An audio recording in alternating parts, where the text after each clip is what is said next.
Here on the Peripatia podcast, we talk about life's turning points, the plot twists that change everything.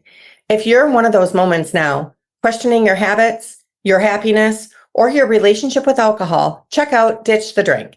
It's life coaching with a sober, curious twist because we're all recovering from something, whether that's grief, burnout, people-pleasing, perfectionism, you name it. Start your next chapter with a free guide and masterclass at ditchthedrink.com. Your turning point could start today. This episode is brought to you by Kajabi, the all-in-one platform that helps creators like you turn your knowledge into income. Whether you're a coach, course creator, or content pro, Kajabi gives you everything you need to build, market, and sell your offers all in one place. No duct taping together websites, email systems, landing pages, or payment processors. Kajabi handles it all, so you can focus on what you do best, teaching, creating, and connecting. I use Kajabi myself, and I can tell you it's a game changer. You can launch a digital product, build a membership, or host an entire online course without needing to be a tech genius. Want to give it a try? Head to my link for a free 30-day trial and see how simple building your dreams can be. Kajabi, where creators become entrepreneurs. Hey, babe, and welcome to the Peripatia podcast, a talk show for women. This is the place to talk about how we're ditching our bad habits, long-held patterns, and limiting beliefs. The time is now to stop outsourcing and start insourcing our happiness and bliss. Am I right? I'm Heather Lowe, your empowering life coach, ready to guide you on this incredible journey of self-discovery, empowerment, and freedom. If you're feeling stuck in the cycle and wondering what life could look like if you liberated yourself, well, I've got something just for you. I created a free guide to help you take those first empowering steps towards a healthier and more fulfilling life, the one that you desire. This guide is packed with practical tools, mindset shifts, journal prompts that dig deep, and real-life insights to support you in making changes that truly stick. So if you're ready to explore what's possible, head over to ditchthedrink.com and grab your free guide today. Trust me, you don't want to miss this. And if you want a group of babes to journey with, I've got you there too. We're staying connected through the Ditch the Drink Insider app with private forums, weekly group calls, masterclasses, live workshops, book clubs, in real life events, and more. And the best part is you can join for free with a 7-day trial. I'd love to continue the conversation on the inside. Now, let's dive into today's episode and get inspired to create the life you deserve, like so many other babes are doing right now. Here we go.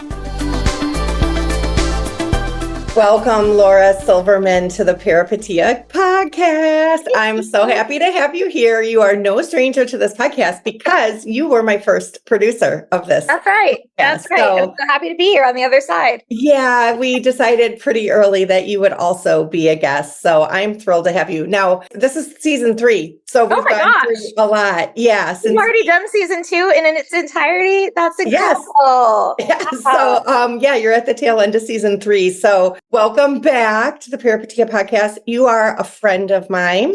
You've been a client of mine. You've been a colleague of mine. We're connected in all the ways. So you are the NPR of zero proof beverages is what you would say. And the global the NPR of NA. It has like a NA. Yes. Yeah. You have a map, a global map of bottle shops. And booze-free bars. And booze-free bars across the world. NA forward hospitality and establishments. Yes. Across the world. So I think you're a legend. You're an icon. You are the moment. So, yeah. I am my main character energy. You are definitely main character energy. Everybody go download that map. I've used it a million times, including in Paris, in London, in Florida, in California, Michigan, Colorado, anywhere I go. So, thank you. That's and I always tell you should charge for that. And you always say, I want this to be available for everyone. So your ethics and character are also very much. Yes.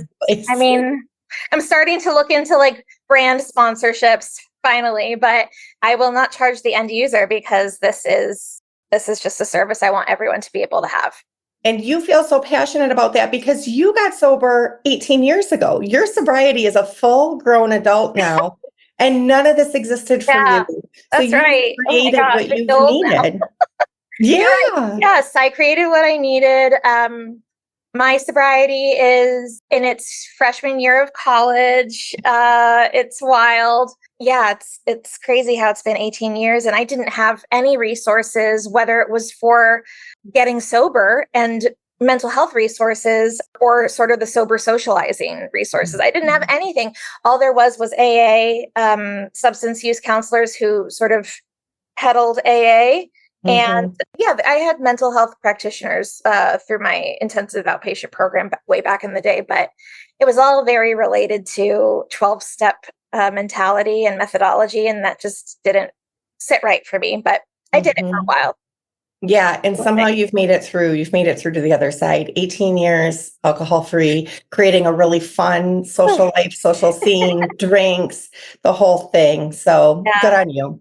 Thank you. What we're going to talk about today, though, is some unique challenges that you've had, and that's the intersection of navigating neurodiversity and sobriety, and maybe even mental health goes into that. Yeah, absolutely. Can you share a little bit about your story? What led to this intersection? When did you realize you had neurodiversity issues, and how did that play into your sober journey? Yeah, so I've always dealt with my own mental health challenges. Now they're related to like a neurodiverse brain. They're not necessarily the same, but it's almost like you can't have one without the other. There's always something like a duality at play. So I knew that I had anxiety for a long time at just like the first day of school jitters, everyone has those. But when it was like first day of school jitters every day, and that really started my Like in elementary school? not until high school is when it got. Okay. And I did have It some started to anxiety develop. related to being bullied. I was bullied in elementary school, middle school, and even into high school. Didn't realize the severity of those scars until I started my healing journey, until I started getting sober and figuring out why I drank and the reasons why I was self-medicating. But I was actually pretty severely verbally bullied. I wasn't physically bullied, but the verbal abuse by my peers was pretty intense, and just kind of was under like an underlying background supporting character in my life as I got older. And I eventually okay, let me get to the next phase of where things sort of start to like solidify in my mental health journey, and then when they sort of get to the neurodiverse part. Long story short, spoiler alert, I think I've always had ADHD, but it's very, very hard to diagnose in girls. It shows up, it presents differently than it does in boys. People think ADHD, they think the hyperactive boy, like who can't sit still in class and like is just, jumping off the couch. Focus. With me, it was different. I had trouble focusing. I had trouble retaining information. And this was also related to my obsessive-compulsive disorder, which I noticed for the first time when I was 6 years old. I didn't understand why I kept swallowing. Like we all swallow. That's how we survive and live. But like, I was aware of my, they call it like sensorometer OCD, where you're aware of certain involuntary reflexes that your body has. Like if you're blinking, like you're aware that you're blinking a certain amount of times, or you're aware of swallowing more than usual. And I was 6 and I knew that something didn't feel right. I didn't know who to talk to about it. My parents are super open, but I don't even think anyone knew what OCD was back in the late 80s. You didn't have language for it. Yeah, for we didn't have the language for it. And I wasn't sure that I was different from other people. But as I got older, those symptoms progressed, whether it was something that I would repeat in my head, like a verbal mental compulsion, like I couldn't stop repeating the same thing. Or I had like not tics, but like physiological things that I would do to just quote unquote feel right. That it's all about like self-soothe. Like even swallowing could be a self-soothing. Yeah. Speaking of which, I need to take a quick drink. Yeah. All that was happening at like behind the scenes. I didn't have the language for it. I didn't understand what was going on. And at the time, I thought I was the only person in the world feeling the way that I was feeling, which wasn't right. Something didn't feel right. And meanwhile, I've always had test anxiety, but sometimes I would have test anxiety so severe that I couldn't even retain any information, like during the SATs or the PSATs, or even like the Iowa tests that we took in, elementary school. I just wasn't really able to focus, retain things. I had to work doubly hard to get good grades, or triply hard. And I did. The harder you worked, the more your anxiety amped up and the more you couldn't actually focus. I'm imagining it was sort of and then you're aware that you can't focus, Yeah. and you literally have to stop and repeat stuff or read the same paragraph over and over. And I think the way that my quote unquote neurospiciness, that's one of the terms that I recently learned in the past couple of years, manifested itself was in this like trouble focusing, trouble retaining information and learning. And it was also related to these sort of mental compulsions that I was doing and couldn't stop and didn't know how to stop and felt embarrassed. And there were a couple of like I said, there were a couple of physiological things I would do, like look a certain way, or sometimes with OCD. And I think with ADHD, there's like staring. People can stare and they're aware that they're staring, and then they feel exposed and they feel icky and wrong.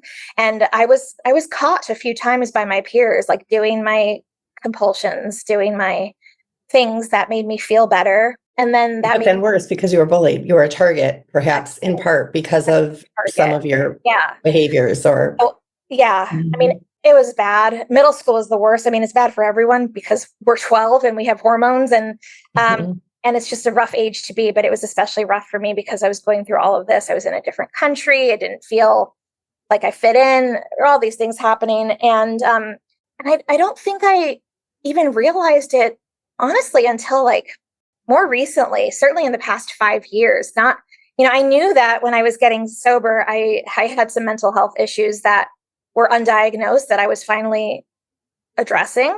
But I don't think I understood the full like nuances and like the full picture. I didn't have the full picture of why I was drinking to self-soothe, to self-medicate, because there were all these things that I didn't even know about myself until somewhat recently. Like yes, there are tests, there are practitioners who can truly diagnose you with ADHD, but I didn't need to pay $10,000 to a specialist who I'm sure is fantastic at their jobs to know that something wasn't quite clicking in my brain, that my brain worked differently. And I think, having done some of the research, but certainly not enough to quote me on it, that ADHD and OCD often go hand in hand.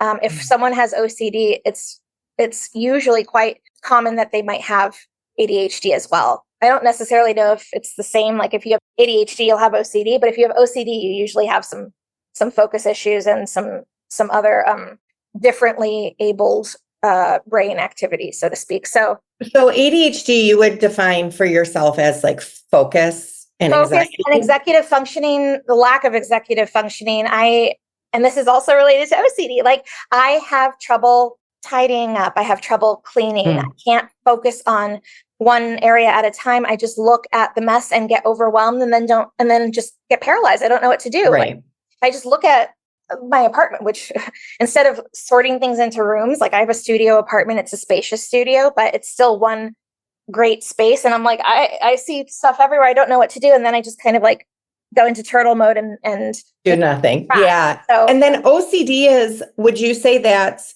intrusive thoughts? How would you define that for you? For me, it's intrusive thoughts, which are obsessions, but absolutely compulsions as well. And I've had things ranging from over the years, checking locks multiple times, checking plugs, like looking at faucets, pressing down on the faucet as I know it's closed. This has happened recently. Like I know that I just turned the water off. I'm looking at myself doing it, but it doesn't feel off yet. And then you're thinking about that nonstop and you can't get off that cycle of thought.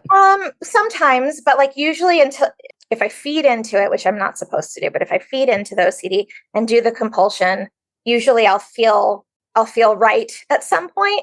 Okay. But if I don't, then the anxiety is worse. Then that gets worse. I think the thing that work through that anxiety. It's been the thing that's been the most challenging for me, has been like the mental repetitions where no one's the wiser. You can look at me and I look fine. I'm not like mumbling things. It's not like a Tourettic thing where I am saying things out loud. It's just in my head, but I can't sometimes stop saying certain things. And I feel just like a total freak sometimes. Then there's shame. Yeah, then it adds to Massive shame. Yeah. shame. Oh, my love. So when you went to inpatient treatment for alcohol, were some of Intensive these outpatient. Mm-hmm. intensive outpatient, excuse Yeah. me, were some of these things diagnosed or brought to your attention then? I mean, you always knew that you had something, you felt different, your brain worked a little bit differently, you questioned some things, you didn't have language for it. Was that the point where you started to put things together because you were being forced to address your issues with alcohol, which forced you to address your issues with the brain? Yeah, well, up to a certain point. So we didn't get into the neurodiversity, the what is it also sometimes called, like they either call it neurodiverse or neuro gosh darn it, I forgot. I'll let you know later and you can put it in the show notes. But I didn't get into that when I was getting sober. What I did address was my anxiety. I had generalized anxiety disorder diagnosed. I also had disorder, which is different. It's certainly a relative. It's either a parent or a child of anxiety. But it's the panic attacks. And I had severe daily panic attacks starting when I was a senior in high school. And my sort of triggering event was all of my friends and my older brother went off to college. I was on the other side of the world in Egypt, where I went to high school, and I didn't have a lot of close friends or any close friends left. And I just couldn't see a light at the end of the tunnel. I never was suicidal. I never thought about ending things, but I also couldn't imagine life outside of my spiral. I didn't see myself in college. I did end up going to college on time. I graduated on time too. Like all these things happened, but my anxiety and I was also depressed. That was like anxiety, depression, and panic disorder you were lost. You felt lost. It was a lot to deal with. And I didn't have the tools, and I was offered psychiatric help at my embassy's health unit. And I didn't think, naively, of course, I didn't think that I needed psychiatric help, but I did. And I finally got it when I was 24 and was addressing my drinking, which had gotten so bad that I was hospitalized twice in the course of 18 months for alcohol poisoning. And so when I went to get help at the intensive outpatient program, I was also required to see not a counselor, a psychiatrist to look into anything underlying that could perhaps be treated with medication and then talk therapy as well. So that's when the generalized anxiety, the panic disorder, and the obsessive compulsive disorder were diagnosed. But I knew after having taken a class in college, actually my Psych 101 class was like a revelation, because I finally understood that there was a medical term for what I'd been going through my whole life since I was 6. You're like, I'm classic textbook. Yeah, but obsessive compulsive disorder felt like the Laura Silverman disorder. I didn't know we're going through that. It felt so isolating. And this was before the internet. Well, the internet became what it is now, which is probably a good thing. But I didn't have any way to reach out to other people who were feeling the same way. I didn't know other people dealt with what I was dealing with. So when I read in the textbook that there was this certain mental disorder that was categorized by X, Y, and Z and A, B, and C, and I fit into all of that, it was both a relief and kind of like, oh, wow, another layer of shame that I have a thing that's an actual medical disorder. But then I was like relieved because I'm not the only person in the world, and there's a way to get help and get treatment. It wasn't until honestly the past few years that I realized that I had ADHD as well, which completes that whole story of all of my life leading up to drinking, the drinking itself, and then the ensuing sobriety, seeking treatment, seeking help, and seeking answers. And it's also been part of just like growing into myself as an adult. I mean, I was, chronological adult when I got sober, but I really was a young adult. You were still a baby. Still kind of stinted from, my growth was a little stinted from starting drinking so young. Yeah. So there was just a lot going on. And I have to tell you, there is sometimes still a lot going on in my brain. Yeah. Thank you for your vulnerability and sharing with your open heart with us, Laura. It's very common. Alcohol, it covers up. This is very common, to remove alcohol and then start to see what's going on underneath. And that can be really frightening for people. But alcohol, I'm guessing, was a bit of a tool for you. It was a bit of a solution for you at the time. And it worked in some ways to avoid addressing some of these things, to ignore some of these things, to blame alcohol instead of your brain, your body, yourself, right? How was it a tool for you to start? Well, I mean, in the beginning, I didn't put two and two together, and I don't think I did until getting sober. But I think in the beginning, it was just a way to reinvent myself. It's a tale as old as time, where, you know, you go to college and you want to become a different version of yourself. You don't want the people in college to know that you were the nerd or the geek. By the way, those types of people are the most interesting adults, I find. But I was nerdy, I was geeky, I was bullied a lot, and I was just trying to make it as a not popular person, but not bottom of the social barrel either. I just wanted to be like in the middle and left alone.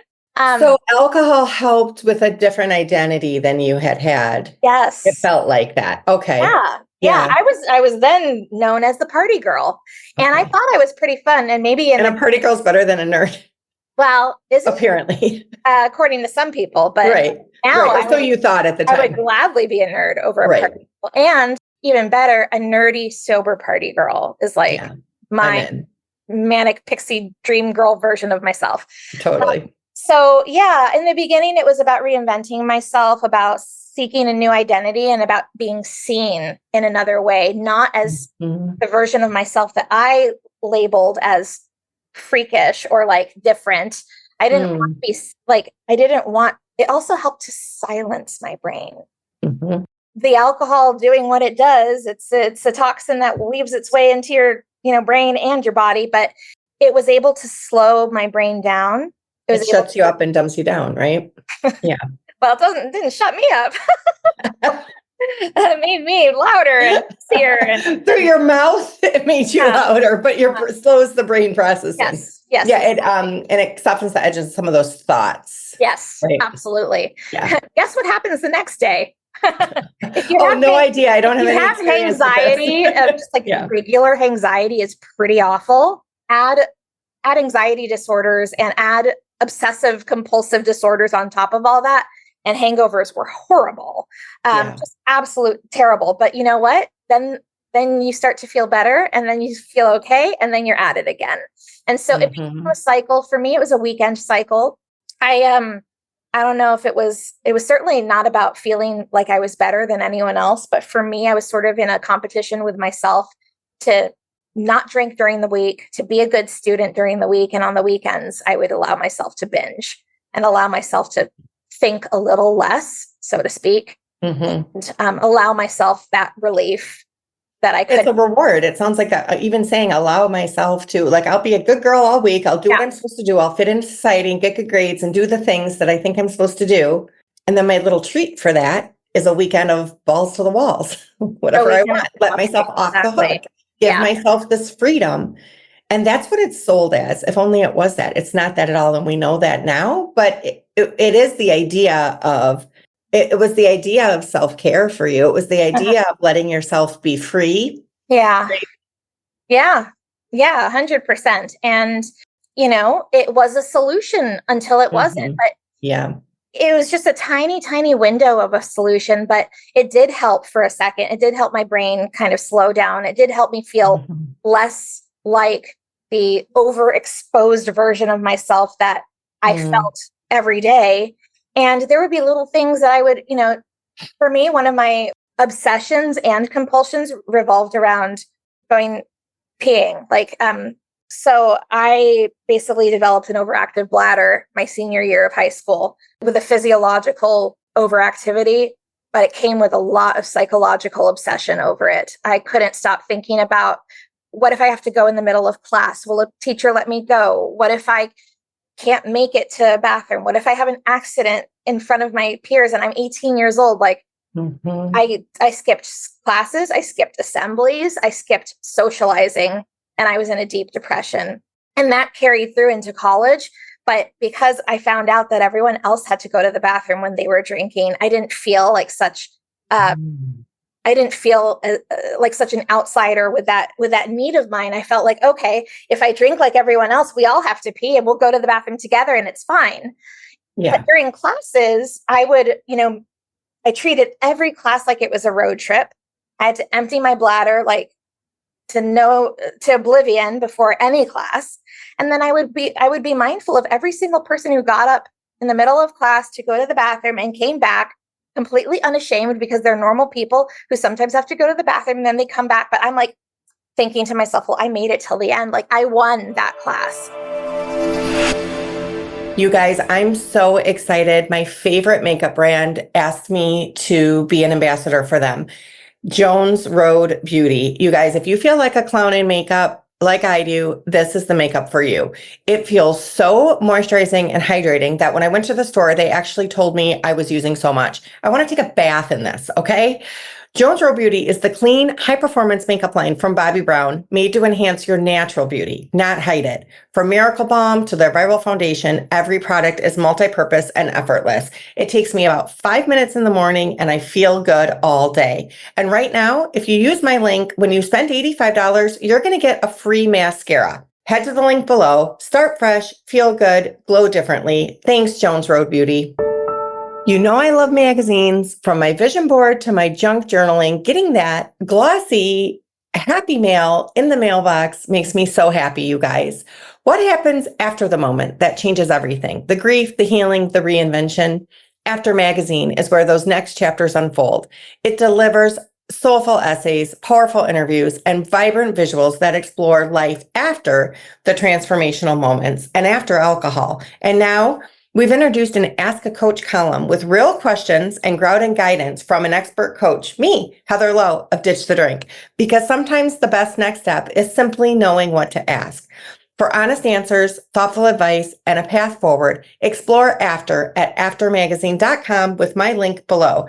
Subscribe for digitalies to get the stunning quarterly print issue, because life doesn't end with the turning point. It evolves, and After helps you live what comes next. And I would have the same song and dance with myself with every single class I took in college. I never once got up in the middle of class to go to the bathroom.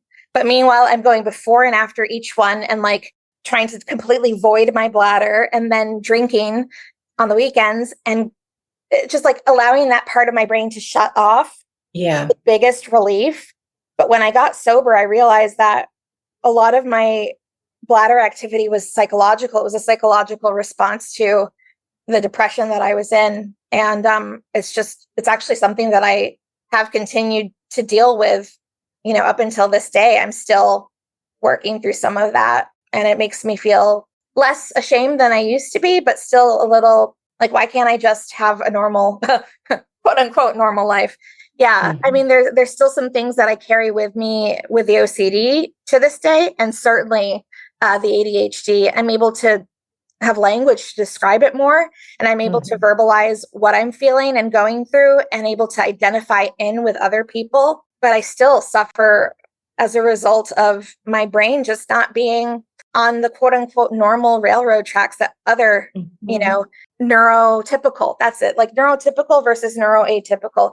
And neurotypical brains, function in all sorts of different ways, but they're on the railroad tracks. And with neuroatypical brains, they've gotten derailed somehow. They have to get back on track.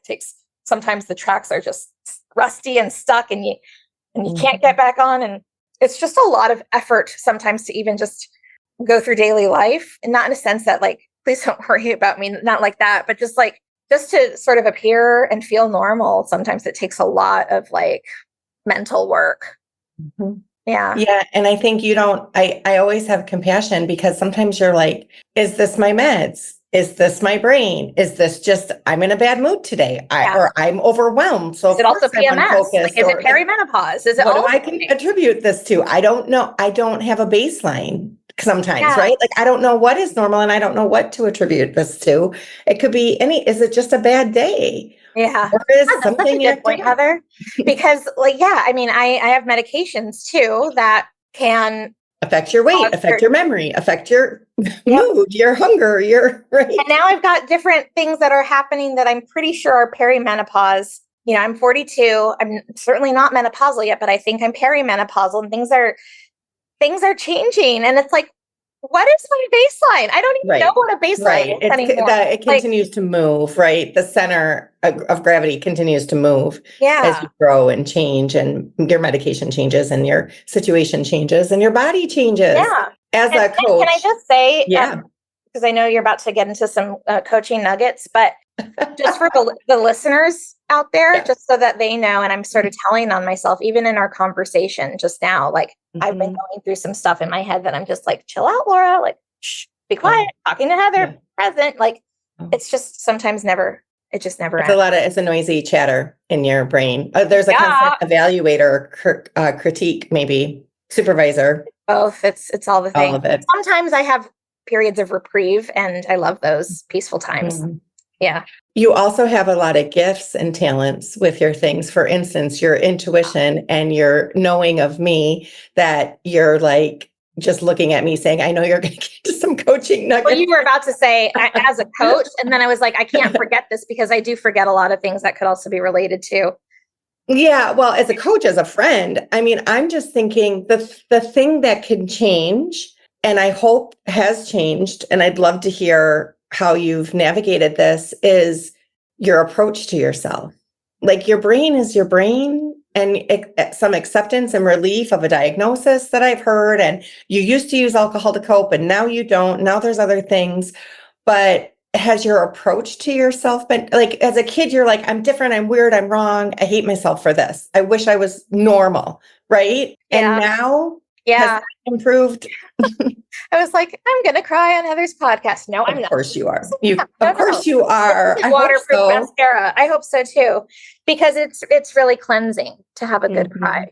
Yeah, I would say, even though I'm my own worst critic, and who isn't their own worst critic, but even with that, I've become a lot more compassionate for myself, and compassionate for my inner child, who's still there and still is like, yeah, I have a lot of inner child work that I still need to do, and still working on. And it's sometimes I still feel like I'm an imposter. Just, who wants to be friends with me? Who wants to be in a relationship with me? Like, when sometimes I just feel so damaged, and like there's just like, I'm too broken. And then I realized that feelings aren't facts. The facts are X, Y, and Z. I feel A, B, and C, and they're not necessarily related.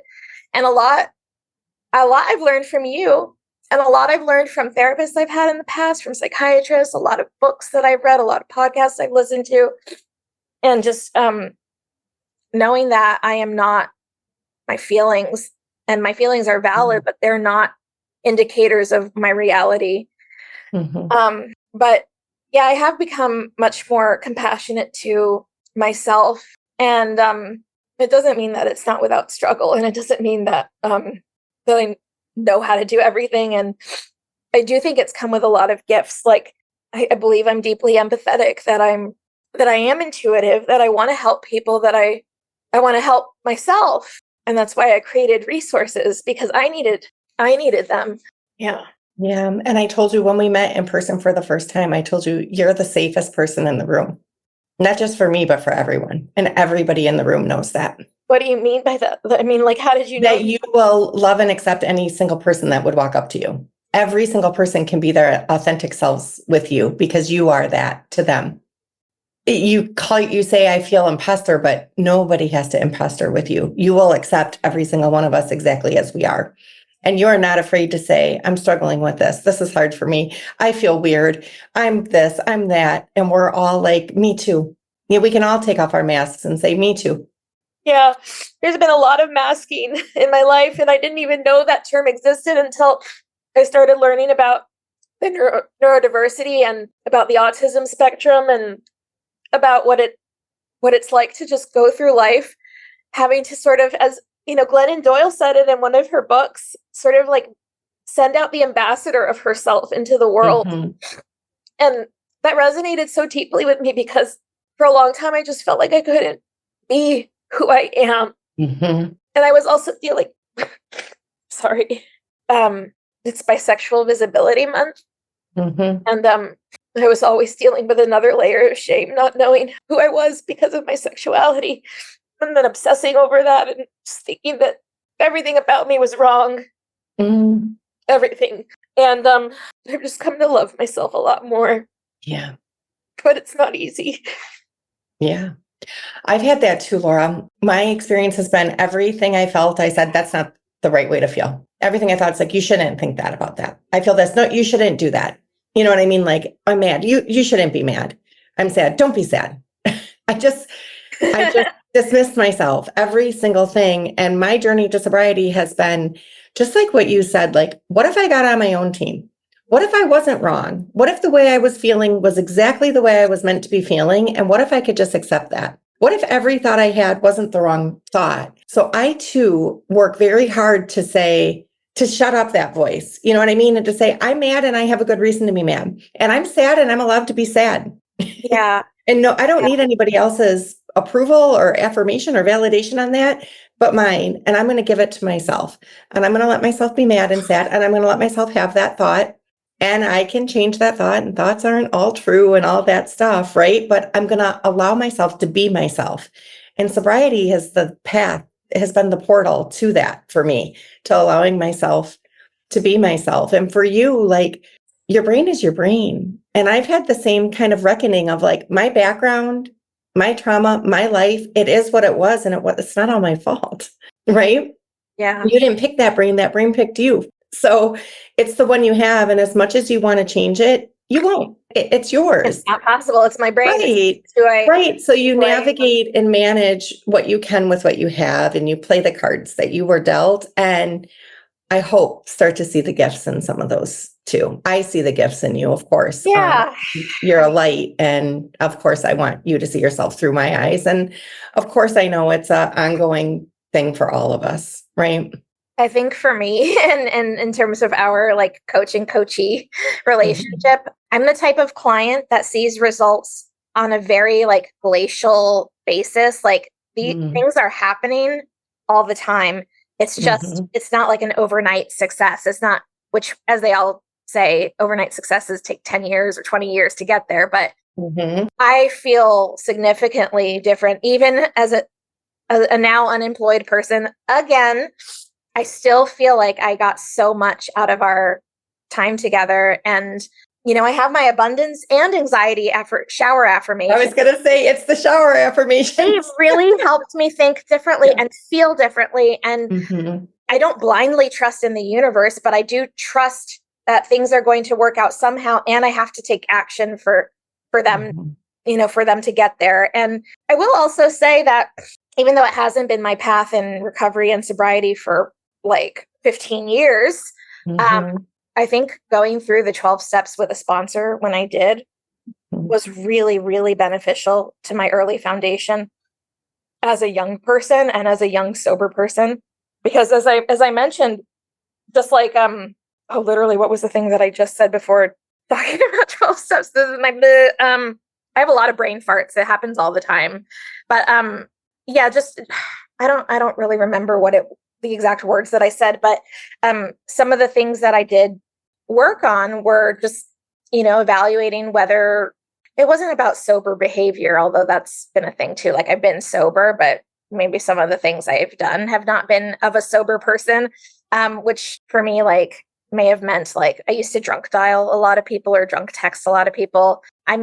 And it's the whole quote unquote dry drunk thing that AA people talk about. But there would be times even in my sobriety where I would want to reach out to like past crushes or past whatever. And I'd be sober, but I would still do it. Oh my God, we're addicts for attention, aren't we? Yes. Come on. Yes. There was another thing, and I don't even really remember what I was trying to say. But point being is that like it was helpful in my early years and building a foundation of like, you know, the type of person that I wanted to be, like an honest person, one who would be accountable for their actions.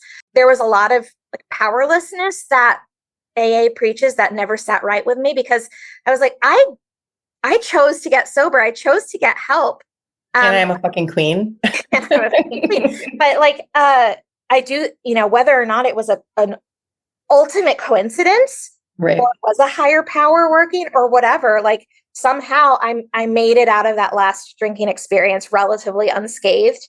And that for me was sort of my moment where I was like, I can't keep doing this. I can't keep drinking, because if I keep drinking, I'm going to die. But now my social life is actually dead. And I think I'm okay with that. I mean, that's kind of the reckoning that I had to make, because in 2007, there was no sober socializing. There was no mindful drinking. There was no nothing. You were either an alcoholic or you were normal, quote unquote, right? Like that's Right. just the sheer. And you're like, I'm actually neither of these things. Yeah, I was like, I'm not an alcoholic, although I don't drink, and I'm also not normal. like, yeah, like, but who's to say that being normal means you can handle a toxin? And what is normal? Come on. It's just Yeah. absolutely ridiculous. Anyway, Let's talk about that, Laura. Laura, I'd love if you think about yourself years ago, is listening to this podcast right now and is saying like, oh my gosh, I relate. This resonates. This hits. I'm the same. I felt the same. I was bullied. My brain works like this. I hear you. I've been drinking to cover up. What are some of the practices that have helped you in your healing? 12-step, I heard, was something in the beginning. In the very beginning, but that's also because there weren't other options offered. There were no recovery coaches. There was one book that I remembered called Sober for Good by a woman named Anne something, but it was the only book that I had seen that talked about getting sober outside of AA. You had some therapists, psychologists, coaches, communities. Medication is a huge medication. Thing. Let me also say that I am on a new medication that is considered a gold standard for OCD, but is not always recommended to clients because it can have quite a lot of side effects. Fortunately, I've been okay. It's clomipramine, and it has been wildly helpful. I mean, I don't think OCD is ever going to totally go away, but I've been able to manage it so much better now. Mm-hmm. I'm happy to say that. I'm not the best. I want to say as a coach, my clients, some of them get sober and they get off medication that they didn't need. Some of my clients get sober and they get the right dosage of the right medication that they need. Correct. And those are wins. They're both wins. They're both valid and they're both equal wins. And I think there are some people out there that want to know what life is like outside of a medication. If they do it the right way with their psychiatrist and taper down and wean down, titrate down, all of those downs, then finding the right fit for them. But some people will need medication for the rest of their lives to be the best sober versions of themselves. Taking care of yourself and getting the right meds, the right dose at the right time. You have to go through life like quote unquote white knuckling it just so that you can be unmedicated. Let me tell you, there's no shame for that. Being medicated is the best way I know how to, is the way that I know how to be my best self right now and always. And that is you taking care of yourself. That's a top self-care tool. Yeah. Okay. So all of that was tremendously helpful. Certainly speaking with someone, whether it's a counselor, a coach, a psychiatrist, or some member of like a clergy of your faith of choice, whatever, but someone that you really trust to be able to open up to. And by the way, I see my support your local bottle shop sticker that's framed in your box. You're the first person to frame the sticker. So those we have to pause here and tell the listeners because you're like squirrel. You're like, here's a perfect example. That's my focus issues. Laura has a beautiful support your local non-alc bottle shop sticker. And she sent it to me and I framed it. Yeah. And it sits in my office and she's just right now. Well, pinning all the talk about sobriety and mental health and neurodiversity for a second, but that is related to Zero Proof Nation, which we can talk about at the end. That is a platform that I built in 2019 before there was this massive surge of non-alcoholic beverages, but I could sense something was coming. And it was my way of building community and resources around elevating the non-alcoholic lifestyle. And it's continued to grow as I've grown, as the industry has grown, and there are lots of fun things there. Okay, back to our and you just said something, Laura, sensing. I feel like sensing, you sensed something was coming with that, and you were on the cutting edge, ahead of the curve with that. and sensing is one of your talents. And I imagine that can also contribute to overwhelm and hard focusing when you have so much stimulus coming in because you're so in tune to everything that's going on around you. I feel this way too, hypervigilant, right? Like it was my protection to assume other people's behavior before they did it. It was my protection to guess what people were going to do next so I could keep the peace or I could look good or I could protect myself or whatever it was. So having that, like those sensing abilities, some people call it a highly sensitive person. I like to say a highly sensing person is we're just taking in a lot of input. So no wonder we have a hard time focusing that, or, then it includes extra thoughts that are unnecessary. Yeah. But I like there's that. some Highly gifts in that too. Because I've been accused many a time of being too sensitive, but that's just because we didn't have the language to describe what it You're is now. sensing, and that's protection, really. So, yeah. Okay, so you've created this big thing. You've gotten some support. You get support through meds, through people. Tell about your shower manifestations. Yeah, my shower affirmations have been incredibly helpful. There's this company, I'll let Heather know behind the scenes because I don't remember what it's called, but we'll put it in the show notes because it's this incredible company that makes shower affirmations around all sorts of things. They have a sober girly shower affirmation. I was like, with 18 years of sobriety, I'm not saying I'm invincible, but like, I don't need that daily help anymore for that. But they have sobriety shower affirmations, abundance ones, which is what I have for my money manifestations. They have anxiety ones. So one of the ones that I have in my shower right now is very related to like feelings are not facts. I breathe in calm and I exhale anxiety, that kind of thing. And then you carry that with you through the day. And even if it's the fake it till you make it thing, and this is another thing, I used to not be able to handle mantras because then I would memorize them and repeat them until they had no meaning. And then it was another compulsion that I would have. So that's another fun thing about having OCD is that like mantras aren't quite the same as they are for other compulsions. But they've been really helpful for me in terms of just like using that space where I'm, it's a quiet time for me. It's a calming time for me because I love a nice, like not too hot, but not too like cool shower, just a nice, like hottish shower time for me. And then take in those affirmations. And it's been really helpful in terms of starting my day and ending my day if I take a shower at night.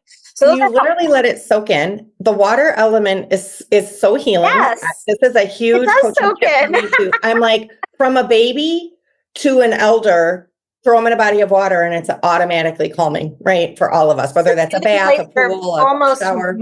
Almost everyone, some people are afraid of water, but for most people, it is a soothing environment. And I think that's also, and because it's your time for you, that's another reason why these shower affirmations are great, whether you say them mentally or you say them out loud. Sometimes I do both, just to kind of like root myself in something positive and in something that has like hope. I know journaling is really helpful for a lot of people. I journal about I don't journal. I just always keep a notebook and I write down notes. So for me, actually my journaling is my notes app. I write all sorts of stuff there, but have some kind of outlet for yourself, whether it's your notes app, whether it's an actual notebook, to just like jot down thoughts. That's also super helpful. And then of course, like if it's a matter of wanting to find a replacement beverage for social situations or for that, I drank alone a lot, not because I was isolating at the end, although that is true, but because I just wanted to like chill out with myself, like Netflix and chill with me. You can do that same thing with non-alc beverages. Absolutely. And there are whatever works for you, but there are some functional beverages that can make you feel more relaxed, that don't have alcohol or any toxins. And, there's also other types of beverages that I've become somewhat curious about and somewhat of a mild engager in, that have been helpful for me. But I had 17 years of sobriety as a foundation so that I make sure that I'm not doing anything for the wrong reasons. That I I actually respect my limits now. And if something makes me feel not right, then I don't do it again, or I do less. So you're like, I use with caution, things with certain Yeah. adaptogens or whatever. Yeah. Mhm. I want to say one thing about you. I think your shower affirmations are awesome. And one thing about you is you have energy. You have a lot of energy no matter what. And you can go on a downward spiral fast. You can also go on an upward spiral real fast. So that's the cool thing about you. You are able to bounce back and recover from any situation, and you have in your life over and over again, like a phoenix rising from the ashes. So when you have your practices in place, and when you catch yourself starting to go on a downward slope, and you do something, you can turn it around so fast. And you have, and all that energy that can go to downward is the same big energy that goes towards upward, which helps you to be a creator, an advocate, a pioneer. Those are such gifts. But it's like all of us have our talents that we can use for good or evil, right? And our shadow selves are just so close to our other selves. But your lightness is amazing. And the way you can go on an upward spiral, and sometimes all it takes is a new thought in the shower, a minute of time and a new thought in the shower. And then what was a bad day just turn into inspiration for what you're going to do next for a brighter future. You are an incredible reader of energy and people and character. And I love that about you. That is one of your true strengths. So when I'm not, consuming Heather Lowe content, there is another person out there. Yes, he's a white man, but gosh, Ew. he's ew. I know, but he is incredible. Case Kenny. I don't know if you follow him on Instagram, but he's written lots of books about mindset. And I'm reading his most current book called Settling Up, the opposite of settling or whatever. And yeah, I mean, I've had a lot come my way in the past 5 years, whether it was breakups, job losses, financial woes. I mean, you and I worked through some money stuff too. And, I still have a lot of debt that I'm working on and a lot of other things, but I actually have like an emergency fund that has been helpful to me during this time. Yeah. And I've had otherwise. And so, yeah, there's just so much, and there's so many ways to find what works for you. But if you do feel anything like me and relate at all, I promise you're not alone, because there's me. Yeah, reach out to Laura, of course. She's an easy person to connect with. If you could go back and speak to yourself, Laura, like I want to go back and punch everybody in the face that tried to bully you, obviously. Yeah. That girl, if you could go back and speak to yourself at the start of that journey, what wisdom would you share? If you go back to your inner child or your 12-year-old self. The little 6-year-old me. Yeah. First, like realizing that something felt a little off. I'm swallowing so much. Yeah. I mean, gosh, I just like, do you remember those old milk ads? Milk It Does a Body Good commercial where you have like the young person, their older self standing in front of a mirror together. Yeah. That's just what I imagine for myself. Like I am here on the right side and little me is on the left, and we're just like holding hands. And I just want to let all past versions of myself know that we make it, that we will make it. And, life has been so up and down and sideways and every which way. But yeah, I'm resilient. And I would tell younger version of myself that like, we'll get through this together. Yeah. Yeah, you're on your own team now. I would add to that, like, there's nothing wrong with you. Oh, yeah. And you're perfect and wonderful exactly as you are. Thank you. And a reminder every day of that, right? Even now. Yeah. What does thriving look like for you today? When I find out, I'll tell you.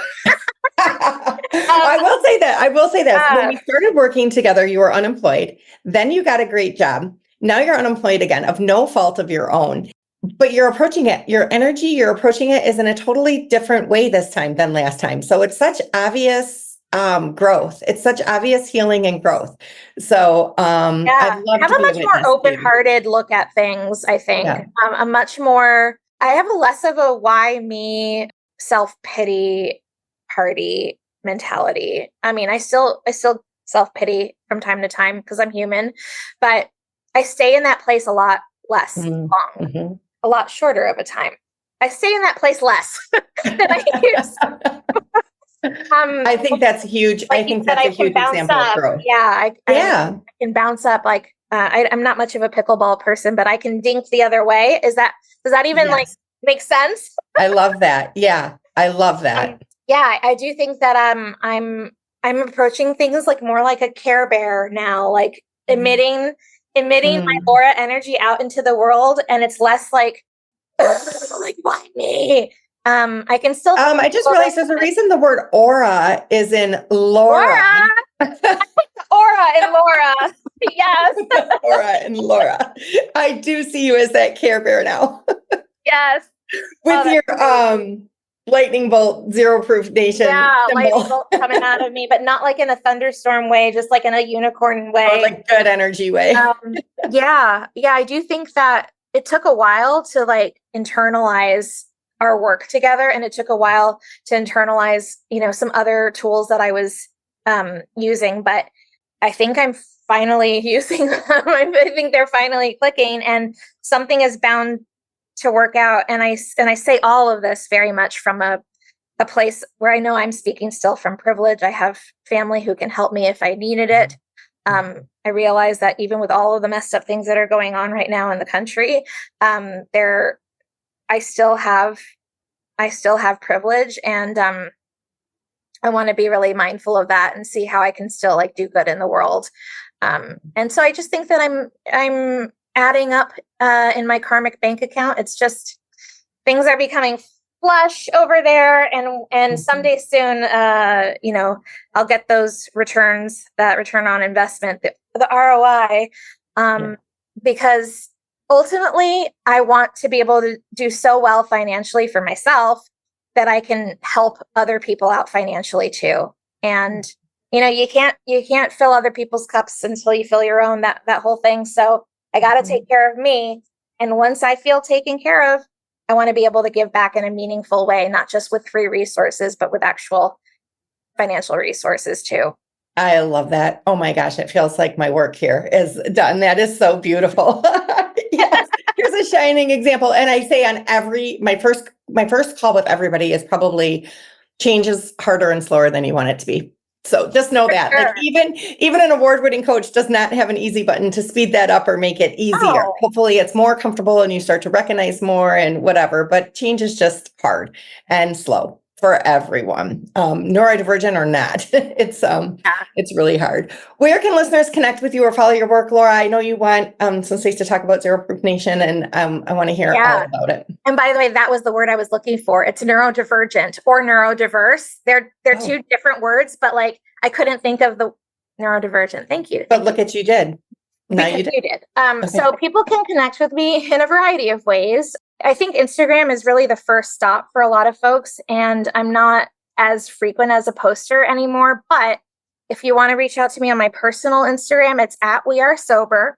And if you want to follow and or reach out to me on my Zero Proof Nation account, it's at Zero Proof Nation, which some people just think is an Instagram, but it's a full website with lots and lots of resources, beverage directories, bottle shop directories, maps, you name it. And there's something there that can speak to you. So zeroproofnation.com. I also have a Substack. It's all accessible via my website, but I write a weekly newsletter that I've become much more regular with and consistent with. And so I review beverages. I write about events that are coming up. Sometimes I do a little bit of, my personal life, but I keep it pretty topical about the industry. So feel free to subscribe to that for free. Or as a paid subscriber, that works too. Yeah. Laura's newsletter is jam-packed with information. It is chock full with insight and information. I'm a reader for sure. Laura's an excellent writer, and she's also an artist and a designer. Like her website is so good. I wanted you to make a logo I just wanted to steal your logo because I loved it so much. So nobody will be disappointed if they go to Substack and it's super fun and colorful. And more than anything, I created it because it was a resource I needed. And so it's become a resource that a lot of people have come to like know and love and use. And that's ultimately why it exists. It's for people to use and to experience life in a different way, but not in a lesser way. Definitely. And I think that the goal of any hero's journey is to become the person that they needed and then to turn around and hold out their hand to the person coming behind them. And you've done exactly that. So whether you're a weirdo or a nerd or a pretty girl or whatever you are, what you are is a true hero, Laura. So I commend you. I appreciate you. I love you. Thank you for sharing your open heart and soul with us today. Any final thoughts for our listeners? I love you too, Heather. Thank you so much. And if you're out there, I love you too. And come say hi to me and support your local non-bottle shop and booze-free bar. And mic drop. Laura, putting the aura in Laura. Putting the aura in Laura since 1983. And that's a wrap for today's episode of the Peripatia Podcast, a talk show for women. Don't forget to download my free ebook, The 12 Truths to Change Your Life. Do it for the plot. We'll see you in the next episode. Lots of love.